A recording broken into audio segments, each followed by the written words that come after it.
Okay, so a big part of algebra is solving absolute value problems. And this would include solving absolute value equations like this problem right here, or maybe even an absolute value inequality. But let's go to take a look at this problem. We have the absolute value of x squared minus 6 is equal to 5x.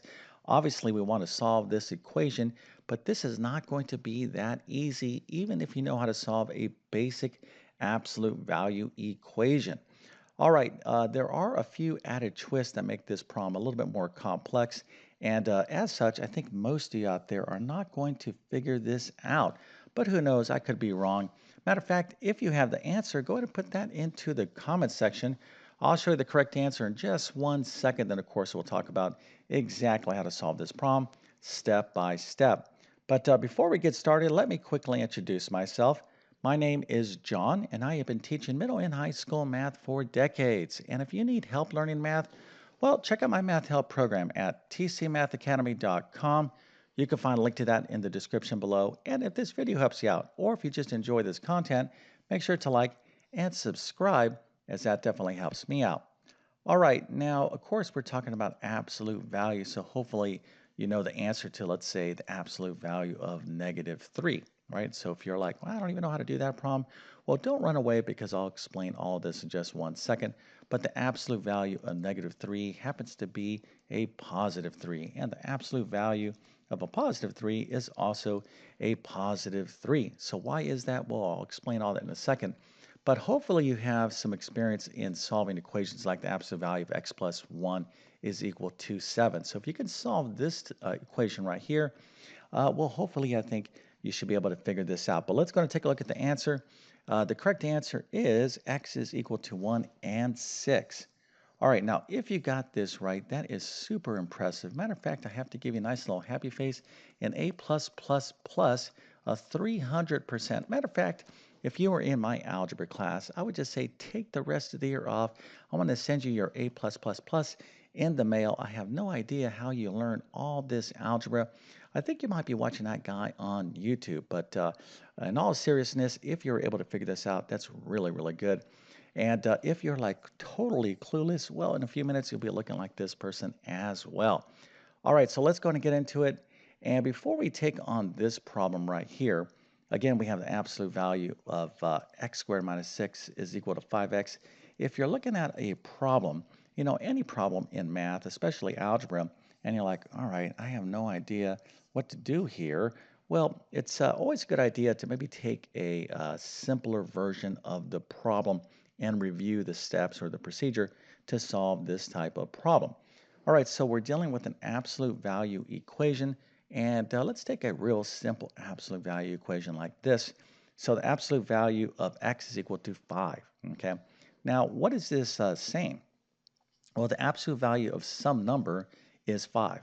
All right, so what is the number, or what is x equal to? What is the solution to this absolute value equation? Well, you can see I have the answer. X is equal to both positive and -5 because the absolute value of a +5 is 5, and the absolute value of -5 is also 5, okay? So absolute value equations always have two solutions. Okay, that's a kind of a big concept that you should hopefully remember or know. But here you can see that we do have two solutions, both positive and -5, solve this equation. But what is absolute value? Okay, in other words, why is the absolute value of 5 and the absolute value of -5 5? Now, a lot of students kind of think, or a lot of people think, well, the absolute value just always gives you the positive version of that number. Whether it's positive or negative, it's always positive. Yes, and that's correct. But really, the absolute value is the distance a number is from 0 on a number line. Okay, so let's go to take a look at our 5 and -5 here. So what is the distance if we kind of go from 0 and we go 5 units out to the right, okay? Distance is always positive, okay? So what number is 5 units away from 0 on a number line? Well, 5 is, right? So 5 is 5 units away. Its distance is 5 from 0 on a number line, but that's not the only number. -5 is also 5 units away from 0. So the distance a number is from 0 on a number line is by definition absolute value. That's why -5 and 5 have the same measurement, okay, the same distance. Remember, distance is always positive, more or less. You kind of want to think of that, or you want to think of distance in terms of positive values. Now, you can have negative distance in physics kind of situations or different type of scenarios, but in terms of absolute value, distance is always going to be positive. All right, so this is a real kind of basic review of absolute value. Now let's go to take it a step further and see if you could solve this equation right here. All right, so this is the absolute value of x plus 2 is equal to 5.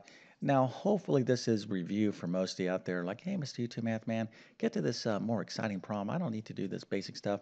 I already know how to do this. Well, let's just kind of double check. And for those of you out there that, need to review absolute value equations, well, this is a perfect little kind of step up in terms of level of difficulty.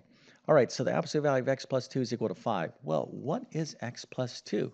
Well, x plus 2 must be what number? Well, it's got to be 5 or -5 because these are the only two values that we can plug in, into an absolute value function and get 5 as our answer, right?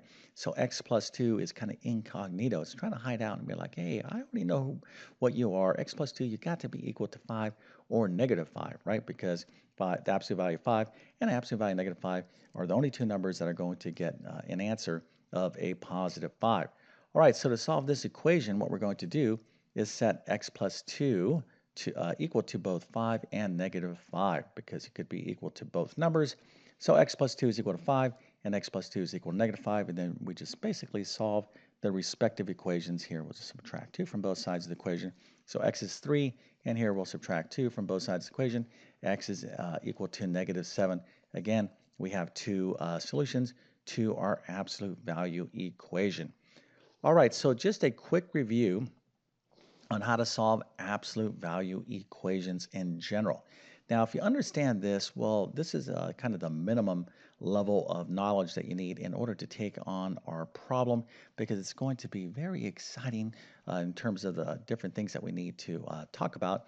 So let's go ahead and take the next step. And of course, that is to quickly hit that subscribe button.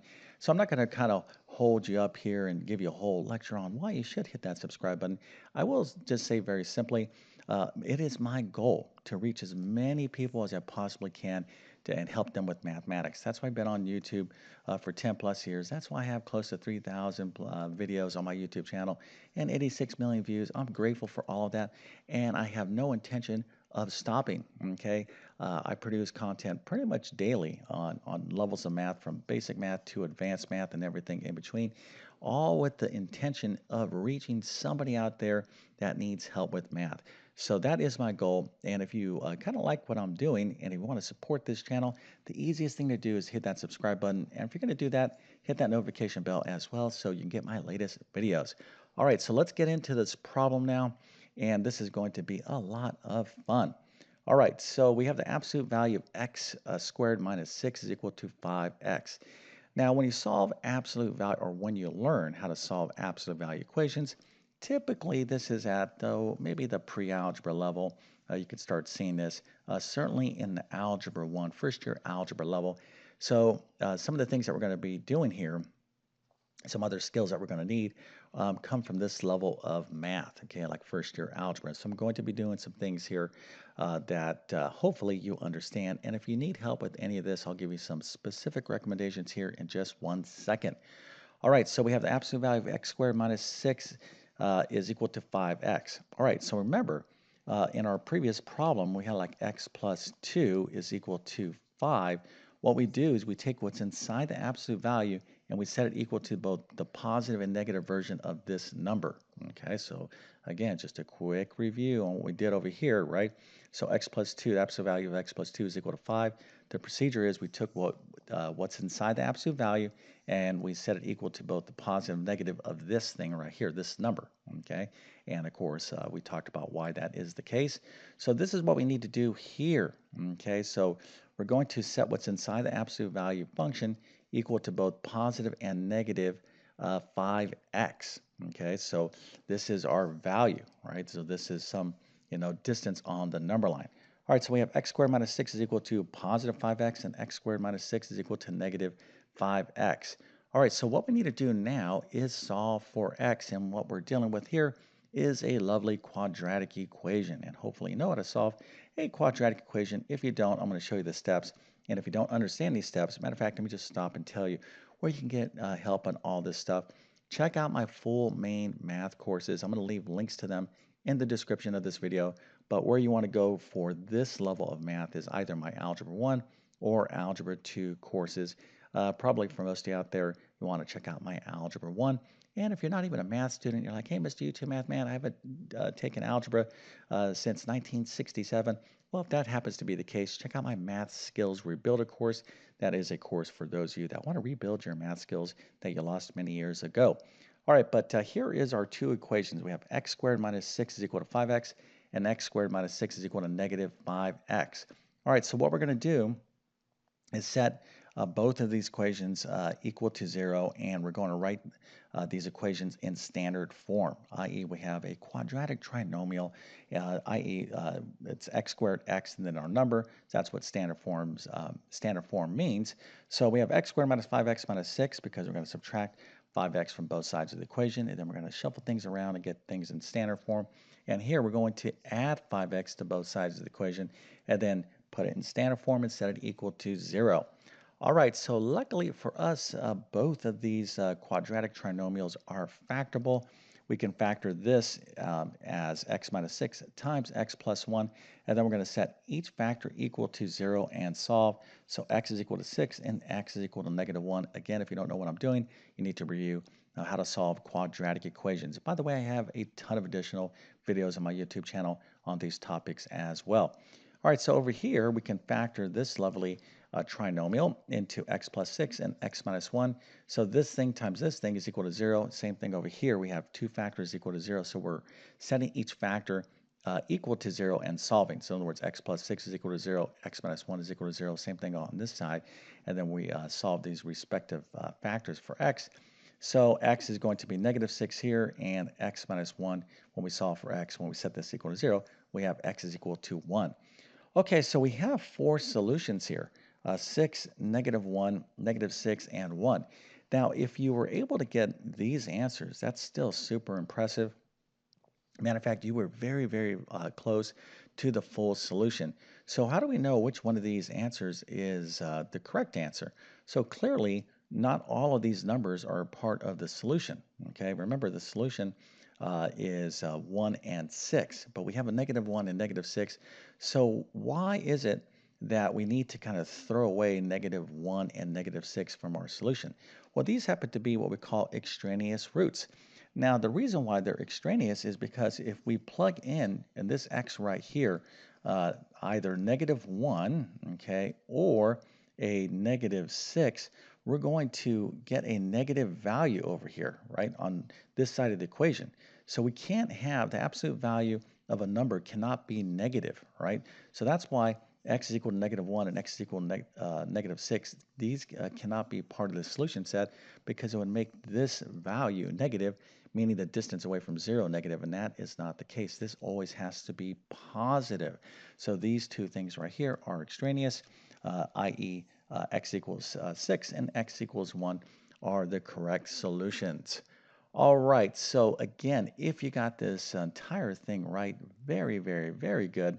And if you didn't, don't feel bad. And hopefully this was a good quick review on absolute value equations. Of course, the only way to get better in anything is to practice, practice, practice. So, don't watch this one video and be like, all right, I'm a full expert, certified professional in absolute value equations. No, you want to challenge yourself with other type of absolute value problems, obviously more equations, inequalities, how to graph absolute value functions, etc., etc.